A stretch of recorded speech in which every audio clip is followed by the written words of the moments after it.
આજે હું ભારતના બાળકો,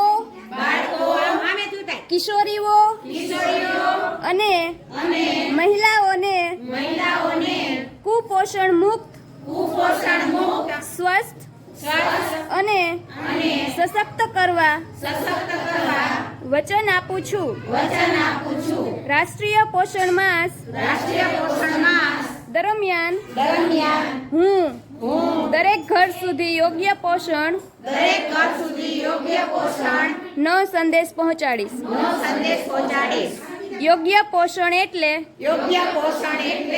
પૌષ્ટિક આહાર, શુદ્ધ પીવાનું પાણી, સાચી ટેવો અને પદ્ધતિઓ. હું પોષણ અભિયાનને એક દેશવ્યાપી જન આંદોલન બનાવીશ.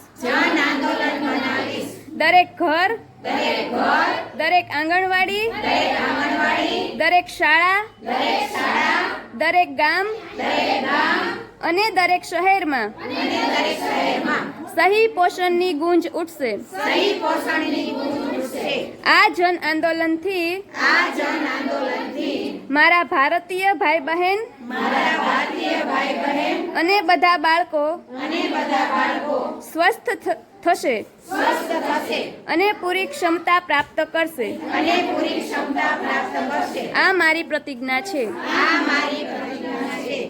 ભારત